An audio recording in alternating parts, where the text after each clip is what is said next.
Hello, everybody. We're going to talk and go through the staffing program that everybody is going to be using today. So, this is Kronos, or otherwise known as ESP. So, in order to start, you do need to use your AHS issued username and password to log into the program.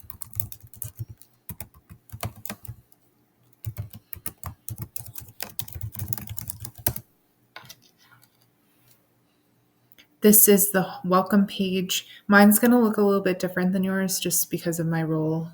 But the ones you should see are Workforce ESP Self-Service and ASC Employee Portal. We're going to go through the self-service option. So this is the home screen. The main way to access your schedule from here is to click on the My Information tab and hit Home.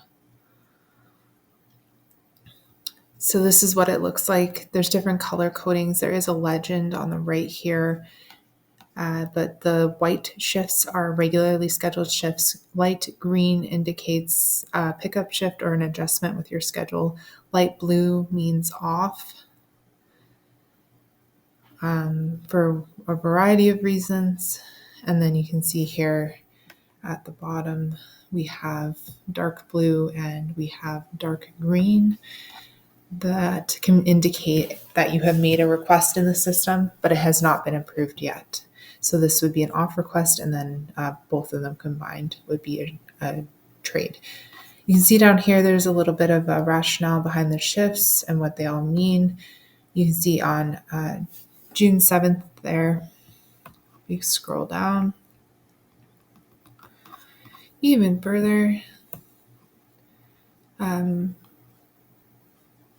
Well, let's just get it working here. June 7th, it was canceled by the scheduler. Going back up, you can see on the left-hand side any pending or expired requests and any messages that might pop up.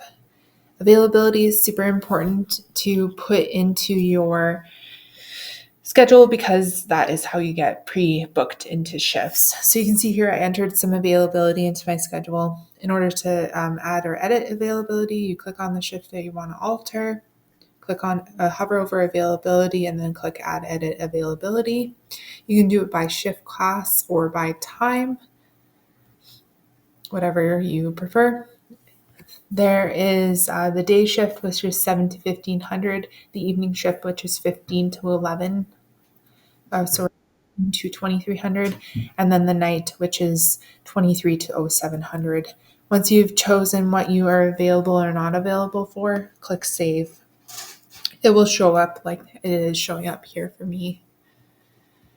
If you have made any requests for time off, they are going to show up here in this list here, and then swap requests as well. If you want to view more details, then you can click on the hyperlink there. Going back to the scheduling, just to show you how you do request time off, you would click on the shift that you want off, or to trade, you click off.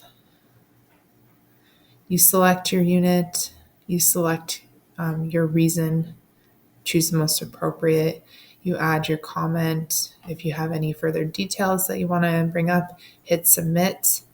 And then you might have to expand this out a little bit. But then you would hit submit, and then it'll turn that green, dark green or dark blue, depending on what you've done there. Finally, we're going to, if you wanted to see, who you're working with for the next little while, you can. You select your unit. So RA, RT Child Health is Royal Alex. ST, RT Child Health is Sturgeon. And UA, RT Child Health is U of A. Pick your time frame. You can't go past a month worth of looking, and then you hit go.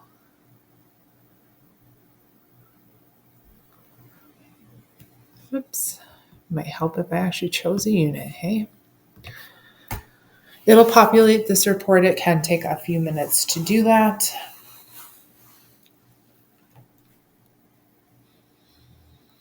And then you can scroll through and see who is working when. UA is unassigned line. Clicking on the welcome page again, we're going to go through the portal. So you click on the hyperlink, you use your AHS username and password to log in, and then you can click on the shift for more details. This one's OT eligible, the start and the end time, where it's located.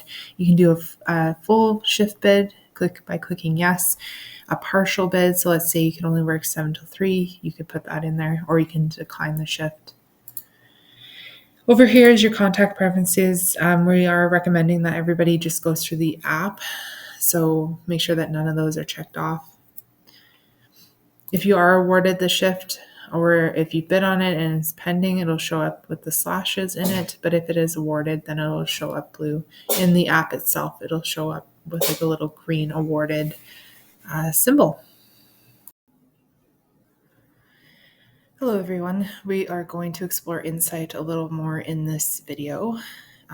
So again, going to the top of the screen, you have email, so we can click on that, and then it'll provide you with a link to your email here. If you are wondering if there's other ways that you can access your email, you can. If you go in the search bar and type in Outlook, you'll have the option to go through the app version if that's your preference. Microsoft 365, there's a lot of tutorials and stuff in here about how to use these different programs. You can view them at your leisure. For ePeople,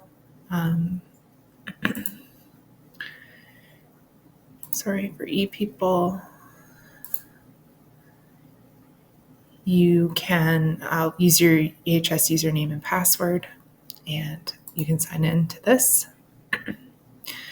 You can see your company directory. You have a link to the HR contact center and some important messages there. And then this is where you can access your personal details. So you are highly encouraged to have an emergency contact. So you would fill out that information here. You can view your paychecks and your compensation history and your bank balances in here. You can, if you are in a position that offers benefits, you can view those here. Job opportunities, this provides a link directly to the internal Alberta Health Services job board. Not all positions posted are internal. Some of them are not open to external candidates, I should say. And then there's a bunch of other stuff in here. So take the time to review what is in here. Going back to INSITE, excuse me, we already covered scheduling, and then here there's a link to my learning link. The logon is here. So then again, it's your AHS username and password. You log in, and then you can go to my courses and required courses. Takes a bit to think. And then you can, any of the courses that you're required to complete will show up here. So just expanding out the tabs, you can go through each of those.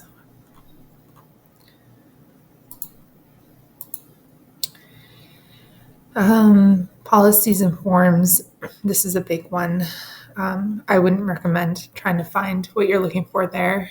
Instead, for NICU in particular, you can search NICU, hit search,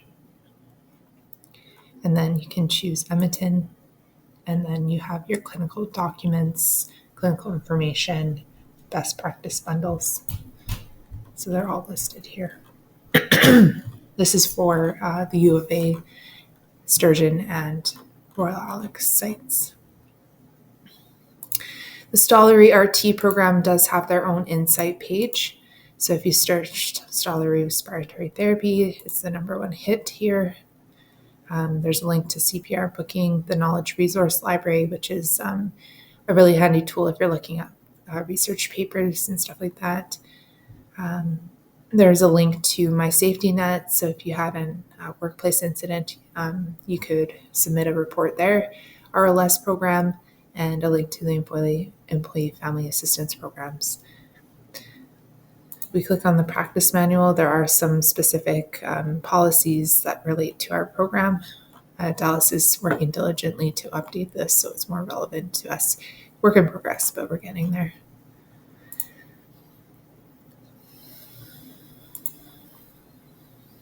Let's see what else. Let's go back to the home page. So you can just click on INSITE to get back to the beginning. If you scroll down to kind of the middle of the home screen, you can see there's a link to the RLS program and the My Safety Net program. And I'll cover those in another video. Hello, everybody.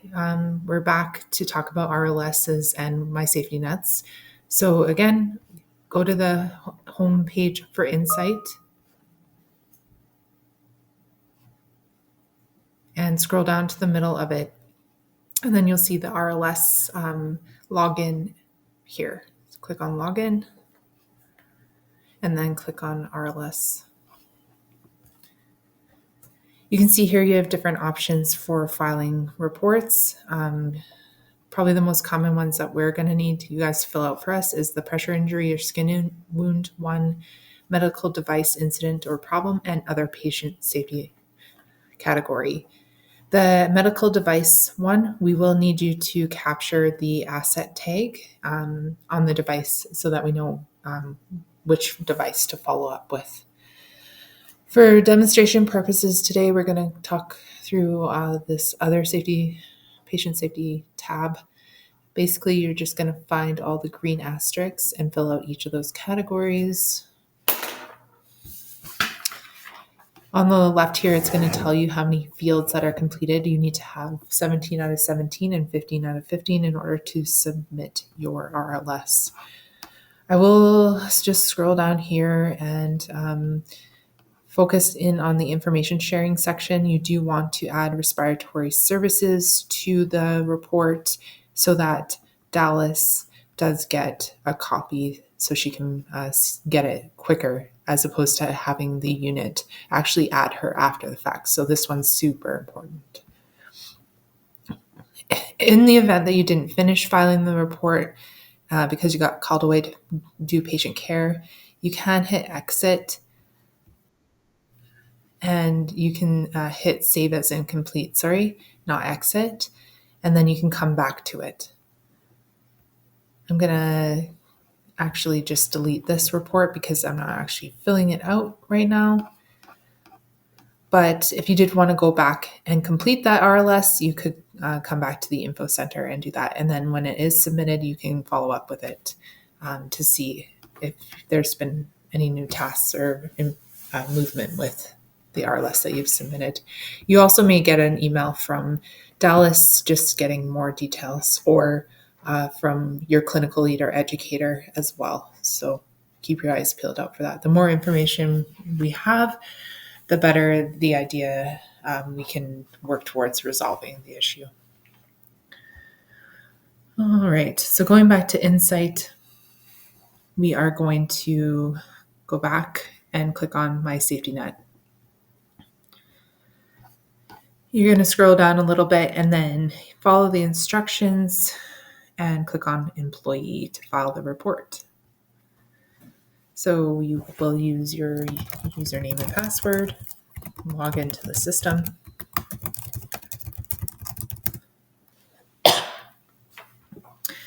You can see on here your N95 fit test status under My Records. It'll tell you what respirator you're supposed to use and when you last did it. Otherwise, you can learn how to file a report here, and then this is where you click to file that report, and then you can see the progress of it right here.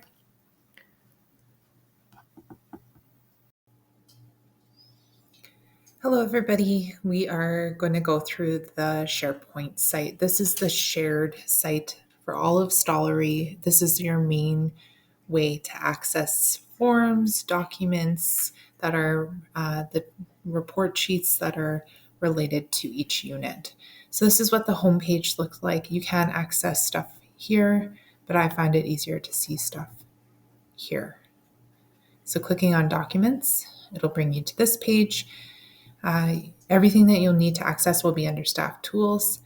You do have different categories here. So AHS forms, There's an Entonox order form there. Sturgeon, the shift report sheet is there.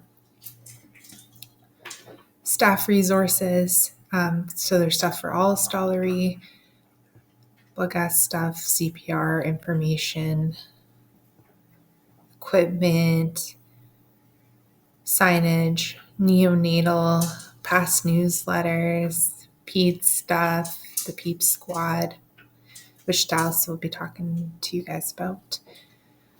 Transport stuff, a link to Lippincott, a link to the Stollery RT INSITE homepage, a link to filling out the unplanned extubation feedback form.